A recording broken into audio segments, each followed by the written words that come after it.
तो वेनेजुएला पर अमेरिका की कार्रवाई को लेकर कई देश सवाल उठाने लगे हैं। अमेरिका की कार्रवाई में दुनिया दो धड़ों में बंट चुकी है। रूस, Iran, Cuba, Brazil, Mexico, Colombia के बाद चीन ने भी अमेरिका की कार्रवाई की निंदा की है। चीन ने अमेरिका से वेनेजुएला के राष्ट्रपति निकोलस मादुरो और उनकी पत्नी को तुरंत रिहा करने की मांग की है। दोनों इस समय अमेरिकी हिरासत में हैं। चीनी विदेश मंत्रालय ने रविवार को जारी बयान में कहा कि राष्ट्रपति को इस तरह अपने देश ले जाना गलत है। इस मुद्दे का हल बातचीत से होना चाहिए। उधर उत्तर कोरिया में भी वेनेजुएला में अमेरिका की कार्रवाई को गुंडागर्दी बताया है और कहा कि अमेरिका की यह कार्रवाई किसी भी देश की आजादी और संप्रभुता पर किया गया सबसे गंभीर हमला है। वेनेजुएला पर अमेरिकी कार्रवाई को लेकर कई तरह की बातें सामने आ रही हैं। बता दें, वेनेजुएला के पास दुनिया में सबसे ज्यादा 303 बिलियन बैरल क्रूड ऑयल का रिजर्व है। इसकी कीमत करीब 15,30,000 करोड़ रुपए के आसपास है। इसके बाद सऊदी अरब के पास 258 बिलियन बैरल ऑयल है और फिर ईरान के पास 209 बिलियन बैरल, कनाडा के पास 170, इराक के पास 145, कुवैत के पास 101 बिलियन बैरल, यूएई के पास 98, रूस के पास 30, अमेरिका के पास 48, लीबिया के पास 48 बिलियन बैरल ऑयल रिजर्व है। और ट्रंप की नजर सबसे ज्यादा वेनेजुएला के तेल पर थी, जो पूरी दुनिया का 20% ऑयल रिजर्व है।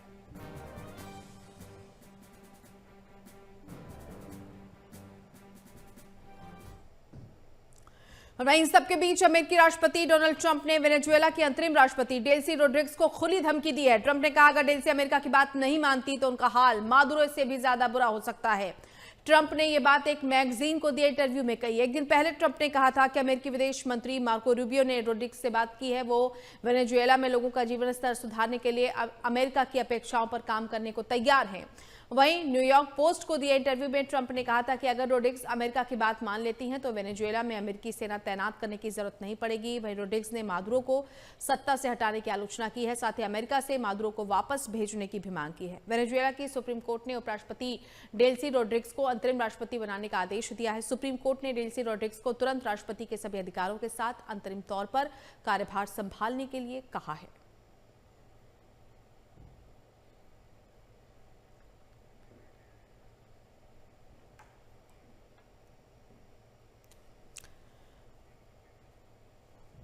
चलिए, एक्सपर्ट आकाश जिंदल इस वक्त हमारे साथ जुड़ चुके हैं। आकाश जी, बहुत स्वागत आपका MH1 न्यूज में। जिस तरह से अंतर्राष्ट्रीय घटनाक्रम है, सबकी नजरें टिकी हुई है और अमेरिका का जो पहला निशाना था वेनेजुएला का तेल रिजर्व था, जिस तरह से उन्होंने स्पष्ट भी किया है। एक एक्सपर्ट के नाते आप इस पूरे मामले को कैसे देख रहे हैं? क्या इससे कच्चे तेल की कीमतों पर कोई असर पड़ेगा?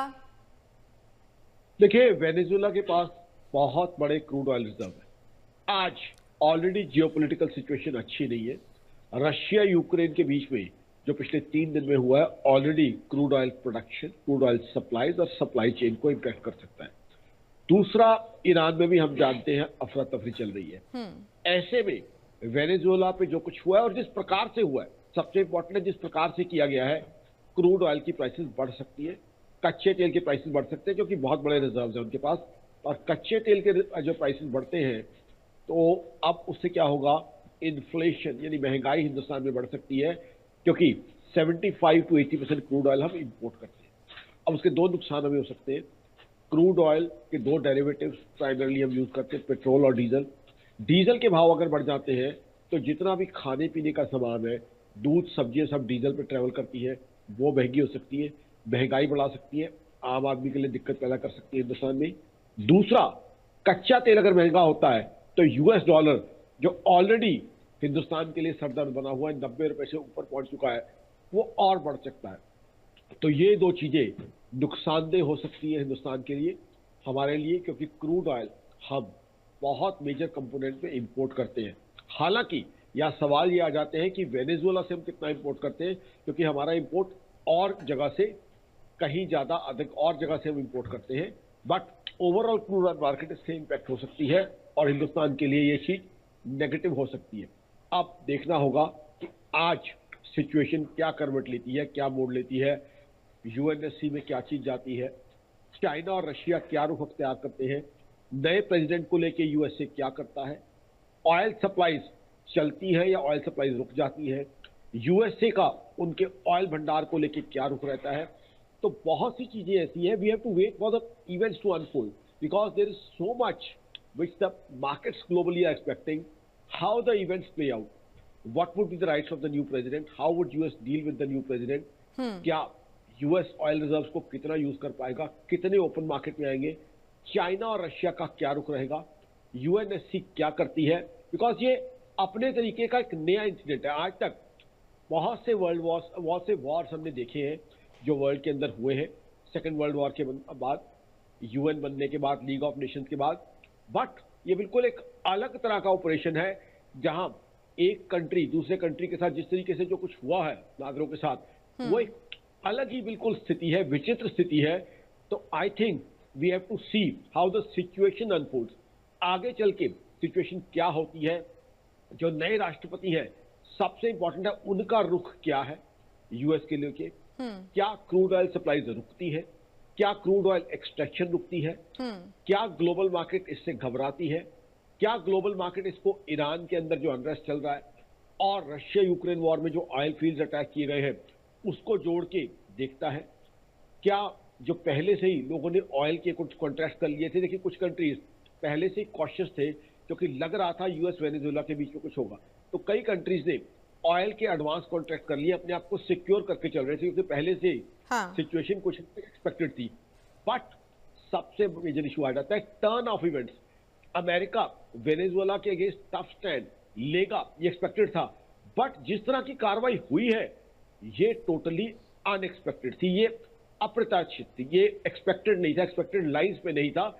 जिस तरह का आज ग्लोबल वर्ल्ड है इसमें इस तरह की घटना होना बहुत बहुत मुश्किल लगता था। तो आज का दिन बहुत इंपॉर्टेंट है क्योंकि बीच में संडे आ गया। संडे को हम सब जानते हैं ग्लोबल मार्केट्स बंद रहती हैं। आज सारे विश्व की मार्केट्स खुली हुई हैं, क्रूड ऑयल मार्केट्स खुली हुई है, NYMEX crude, Brent crude, Indian crude oil basket सब खुली हुई है। तो आज मेजर वॉलेटिलिटी हो सकती है।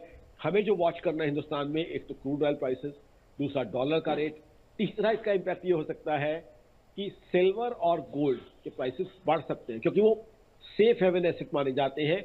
जब भी ग्लोबल वॉलेटिलिटी बढ़ती है, जब भी दुनिया के अंदर जियोपॉलिटिकल टेंशन होती है, तो ऐसे में सेफ हेवन बेट्स के लिए गोल्ड और सिल्वर परचेज किया जाता है जो कि एक तरह से हेजिंग का काम भी करते हैं, यानी हेज का, क्योंकि अब यूएस डॉलर के ऊपर भी सवाल खड़े हो सकते हैं। ऑलरेडी यूएस डॉलर का वर्चस्व कम हो रहा है, डी डॉलराइजेशन का कॉन्सेप्ट दर्शकों ने सुना होगा, वो हो रहा है। अब अमेरिका ग्लोबल इकोनॉमी अपने आप को किस तरीके से पिच करेगा, क्योंकि अभी तक क्या था, ग्लोबल इकोनॉमी में डिस्प्यूट्स होते थे, उस पर अमेरिका स्टेटमेंट देता था। रशिया यूक्रेन वॉर पे कई तरह के स्टेटमेंट्स उनके आए हैं, डोनाल्ड ट्रंप साहब ने कई बार बहुत सी चीजें कही हैं। अब इस घटना के बाद और जिस तरीके से ये की गई है उसके बाद यूएस को किस नजरिए से ग्लोबल इकोनॉमी देखेगी, ये भी बड़े सवालिया निशान है क्योंकि ऑलरेडी टैरिफ्स जो डोनाल्ड ट्रंप साहब ने अलग अलग कंट्रीज पे लगाए थे इंक्लूडिंग इंडिया के, उन्होंने यूएस के लिए काउंटर प्रोडक्टिव ही हुए हैं। यूएस को उससे फायदा नहीं हुआ है। यूएस में इन्फ्लेशन बढ़ी हुई है, यूएस में अनएम्प्लॉयमेंट बढ़ी हुई है। यूएस वो कंट्री जो एक रोल मॉडल कंट्री माना जाता था दुनिया में, आज वो अपने लोगों को रोजगार नहीं दे पा रहा। यूएस में इन्फ्लेशन बहुत बढ़ी हुई है। तो अब ये देखना होगा कि सिचुएशन किस तरीके से बिल्कुल, क्योंकि आकाश जी अभी जो हम बयान अभी हम पढ़ रहे थे ट्रंप का, जिसमें वो कह रहे हैं कि अब हमारा जो पूरा फोकस है वो, क्योंकि वेनेजुएला के पास तेल का सबसे बड़ा भंडार है लेकिन वो इसका उत्पादन और निर्यात दोनों नहीं कर पा रहा है क्योंकि 2019 से ही लगातार कड़े प्रतिबंध अमेरिका की तरफ से लगाए गए हैं वेनेजुएला पर। और दूसरी सबसे बड़ी बात जो है, वेनेजुएला के पास भारी तेल के जो बैरल हैं, क्रूड ऑयल है वो हैं, बाकी के देशों के पास हल्के तेल के बैरल हैं और क्रूड ऑयल है उनके पास। तो ऐसे में अमेरिका का पूरा फोकस है, अमेरिका ने स्पष्ट कर दिया है कि हम ज्यादा मुनाफा कमाने पर जोर देंगे जिससे वेनेजुएला की हालत तो सुधरेगी ही, साथ ही साथ मुनाफा भी होगा।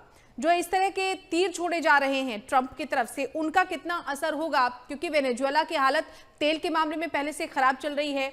तो अभी बहुत जल्दबाजी होगी इस बात को कहना कि वेनेजुएला की इस हालत के लिए क्रूड ऑयल का जो मैनेजमेंट है वो वैश्विक तौर पर बिगड़ सकता है। आकाश जी देखिए, बहुत ही इंटरेस्टिंग स्टेटमेंट। आपकी जो सवाल है उसमें कई जवाब और कई सवाल छुपे हुए हैं। अगर कोई कंट्री किसी दूसरे कंट्री के ऑयल रिजर्व्स को मैनेज करने की, प्रॉपरली मार्केट करने की बात कहता है, तो क्या आज के ग्लोबल वर्ल्ड में ये सही है? क्या यूएन का वर्चस्व, यूएन का रेलिवेंस इसमें सवाल में नहीं आता? क्या कंट्रीज की इंडिपेंडेंस पे सवाल खड़े नहीं होते? देखिए, एक कंट्री है, उसे अपने क्रूड ऑयल रिजर्व्स को कैसे बेचना है, किस तरीके से बेचना है, उसका अधिकार तो उसको है ना। एक दूसरा कंट्री क्यों कर ये कहेगा कि हम उस कंट्री के क्रूड ऑयल रिजर्व्स को प्रॉपरली यूटिलाइज करेंगे या प्रॉपरली यूटिलाइज करना उनको सिखाएंगे?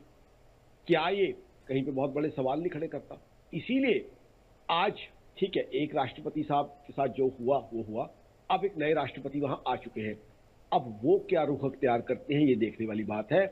और ग्लोबल मेजर्स क्या रुख अख्तियार करते हैं, चाइना और रशिया क्या करते हैं, क्या नए राष्ट्रपति को समर्थन मिलता है या नए राष्ट्रपति को समर्थन नहीं मिलता, या जो चेंज ऑफ पावर है उसको प्रॉपरली इंप्लीमेंट किया जाता है।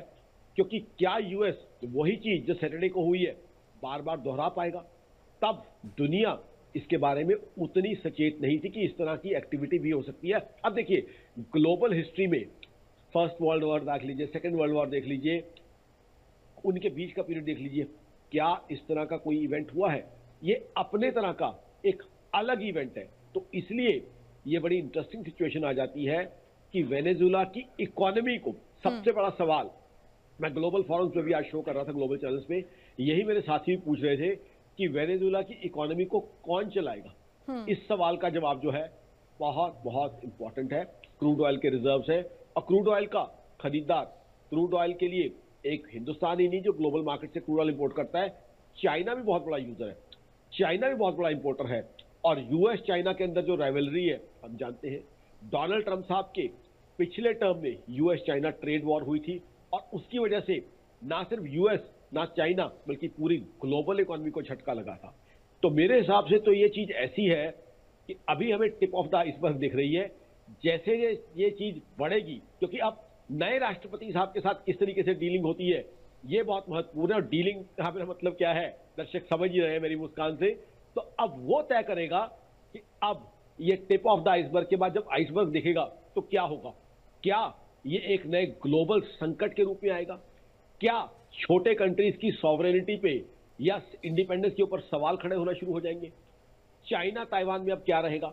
रशिया यूक्रेन वॉर में क्या अब यूएस स्टैंड ले पाएगा? नाटो क्या करेगी? यूएनएससी क्या करेगी? तो आई थिंक बहुत सी चीजें ऐसे हैं जिसके ऊपर सवाल खड़े होते हैं।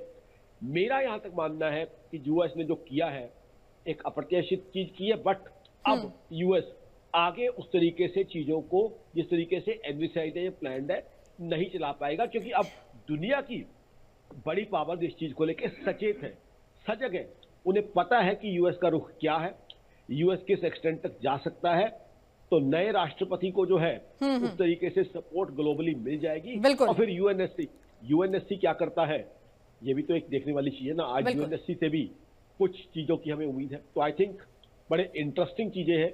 नजर बनाए रखनी होगी। बहुत धन्यवाद आकाश जी हमारे साथ जुड़ने के लिए और अपनी एक्सपर्ट राय को यहाँ पर रखने के लिए। आकाश जिंदल अर्थशास्त्री हमारे साथ जुड़े हुए थे। अमेरिका का वेनेजुएला में जिस तरीके से तेल का ये खेल सामने आया, हम मास्टर स्ट्रोक स्पष्ट कर दिया अमेरिका ने कि ये सारा खेल तेल का है। और वेनेजुएला हालांकि लंबे समय से अंतर्राष्ट्रीय दबाव में था, अमेरिका के दबाव में था। 2019 से ही कड़े प्रतिबंधों का सामना उसे करना पड़ रहा था। उत्पादन और निर्यात दोनों में भारी गिरावट, लेकिन वेनेजुएला के पास सबसे बड़ा तेल का भंडार है और ऐसे में अमेरिका की सीधी नज़र वेनेजुएला के इस तेल के भंडार पर। अब देखना ये है कि तेल का ये खेल वैश्विक स्तर पर किस तरह के प्रभाव लाता है। हालांकि कुछ एक्सपर्ट्स का मानना है कि चूंकि लगातार 2019 से गिरावट आती जा रही थी वेनेजुएला की तरफ से तेल के निर्यात और उत्पादन दोनों में, लिहाजा बहुत मामूली सा असर वैश्विक स्तर पर पड़ेगा। लेकिन ये असर कितना मामूली है या कितना व्यापक हो सकता है, कितना बड़ा हो सकता है, ये कहना अभी जल्दबाजी होगा, क्योंकि अमेरिका का अगला कदम क्या होगा, वेनेजुएला का अगला कदम क्या हो सकता है, इन सब पर नजरें टिकी हुई हैं।